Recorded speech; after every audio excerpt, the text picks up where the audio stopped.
देशभक्ति गीत मैं आपके सामने रखती हूँ।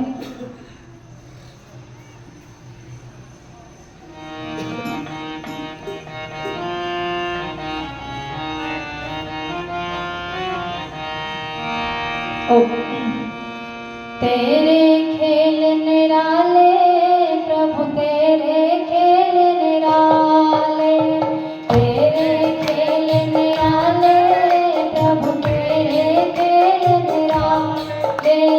सबने सबने देखे भाले प्रभु तेरे खेल निराले। तेरे खेल निराले प्रभु तेरे खेल निराले, तेरे खेल निराले प्रभु तेरे खेल। सबने सबने देखे भाले प्रभु तेरे खेल निराले, सबने देखे भाले प्रभु तेरे खेल निराले।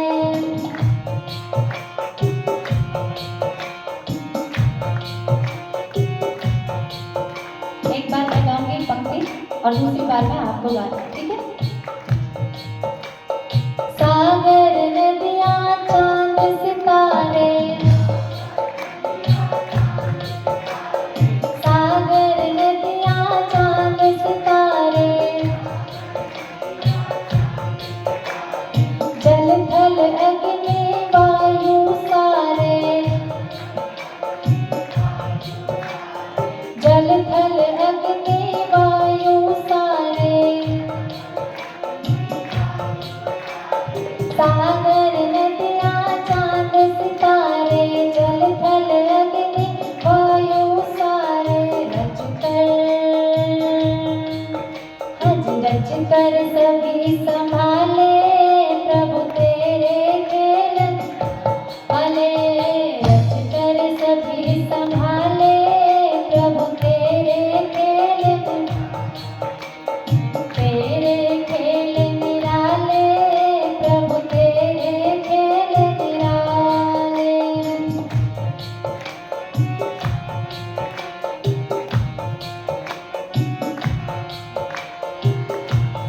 इस विभिन्न संसार को जब हम देखते हैं, इस पर दृष्टिपात करते हैं, तो हर जगह विविधता दिखाई देती है। आप देखिए दुनिया में सारे वृक्ष हरे हैं, लेकिन कितने प्रकार के हैं?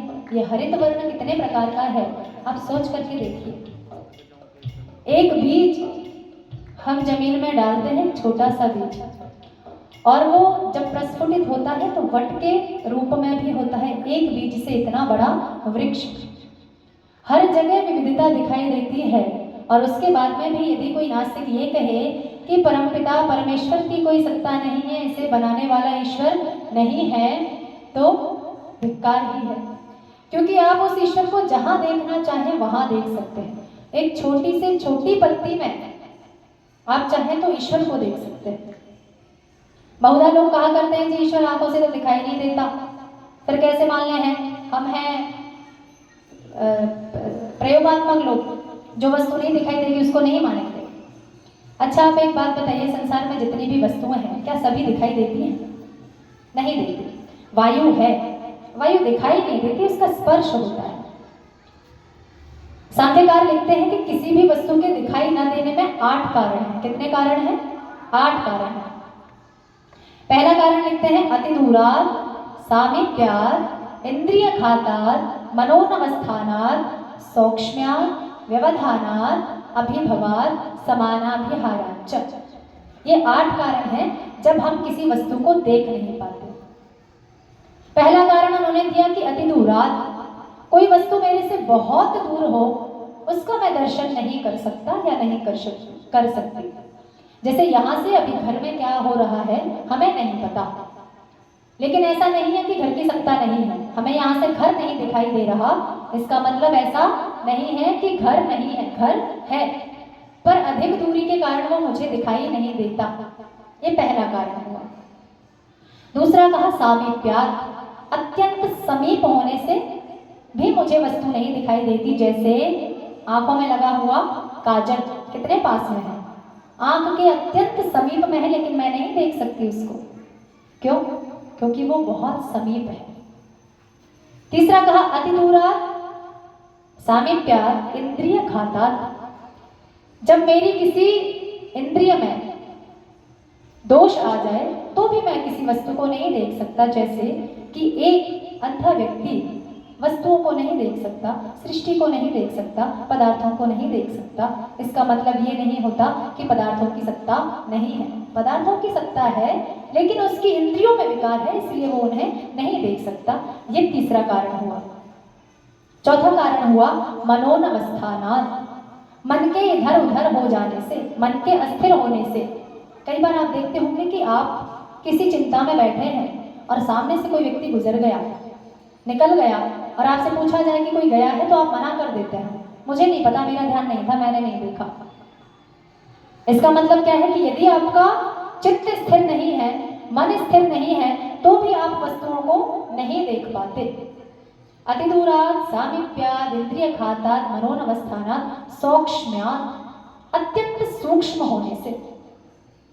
जिस प्रकार से अणु होते हैं, परमाणु होते हैं, तत्त जन्य रोगों के कीटाणु होते हैं, या जैसे हम कहते हैं कि दही में क्या होते हैं, कीटाणु होते हैं, और उनको हम देख नहीं पाते। क्यों? क्योंकि अत्यंत सूक्ष्म होते हैं। आगे कहा सौक्ष्म्यात् व्यवधानात्। मेरे बीच में व्यवधान आ जाने से, मेरे सामने दीवार है, दीवार के उधर क्या हो रहा है मुझे नहीं पता चलता, क्योंकि मेरे सामने व्यवधान है। अग्रिम कारण है अभिभवात्, अर्थात किसी उग्र वस्तु के प्रताप से किसी सूक्ष्म वस्तु का छिप जाना। जैसे कि जब सूर्योदय होता है तो चंद्रमा कैसा हो जाता है, तिरोभूत हो जाता है, हमें दिखाई नहीं देता, जबकि चंद्रमा होता है। और अंतिम बात कही समानाभिहाराच्च, अपने समान वस्तुओं में मिल जाने से। जैसे तिल में तिल मिला लीजिए, या किसी वर्षा के जल को लेकर के आप घड़े के जल में मिला दीजिए, तो पता नहीं चलता कि कौन सा जल किस में मिलाया गया है। ये 8 कारण होते हैं जिन कारणों से हमें कोई वस्तु दिखाई नहीं देती।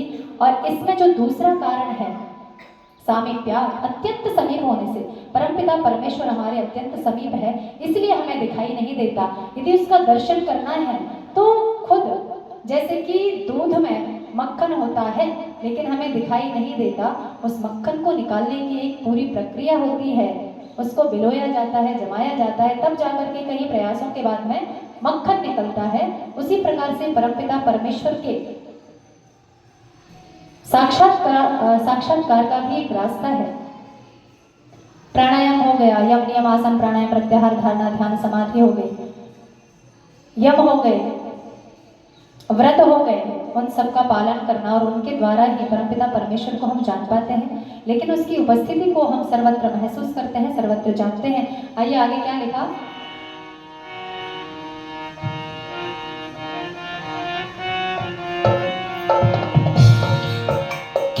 एक ही मिट्टी से उपजाए, गाना है, एक ही मिट्टी से उपजाए,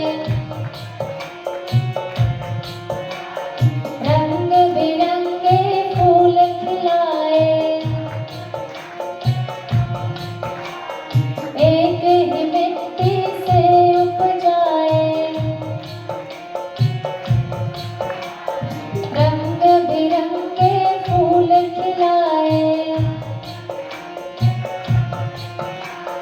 भरे भरे शहद के प्याले प्रभु तेरे खेल निराले, भरे शहद के प्याले प्रभु तेरे खेल निराले, तेरे खेल निराले प्रभु तेरे खेल निराले, सबने देखे भाले प्रभु तेरे खेल निराले, पंखुड़ियों की कतरन न्यारी, पंखुड़ियों की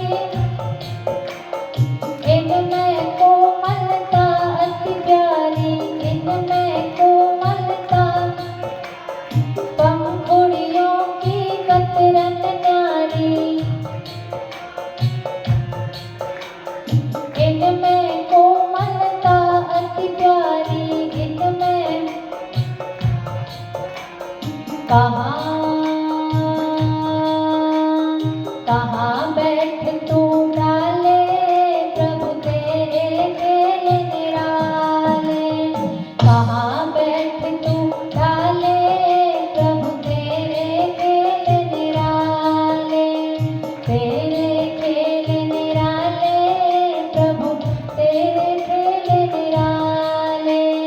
सबने देखे भाले प्रभु तेरे,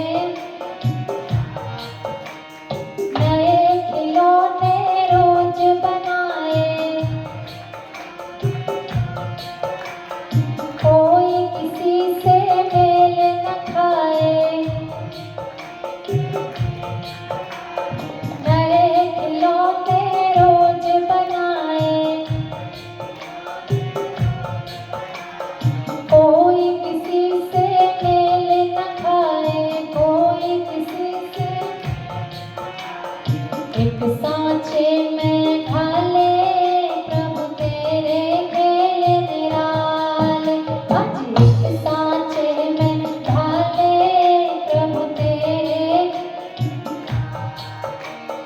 तेरे खेल निराले प्रभु तेरे खेल निराले, तेरे खेल निराले।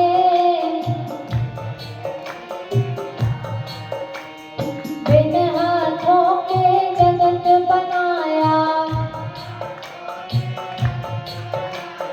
किसी ने तेरा अंत न पाया,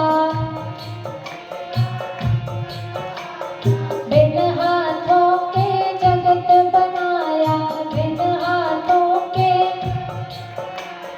किसी ने तेरा अंत न पाया। कह गए हज कह गए कहने वाले प्रभु तेरे खेल निराले, हज कह गए कहने वाले प्रभु तेरे खेल निराले, तेरे खेल निराले प्रभु। सबने देखे भाले प्रभु तेरे खेल निराले, पूर्ण प्रभु हर काम है पूरा, पूर्ण प्रभु मगर पथिक इंसान अधूरा, पूर्ण प्रभु हर काम है पूरा, पूर्ण प्रभु हर मगर पथिक इंसान अधूरा। गलती आज गलती कहाँ निकाले प्रभु तेरे खेल निराले, गलती कहाँ निकाले प्रभु तेरे खेल निराले, तेरे खेल निराले प्रभु तेरे खेल निराले। सबने देखे भाले प्रभु तेरे निराले, एक सांचे में ढाले प्रभु तेरे खेल निराले, आज कहाँ पलट तू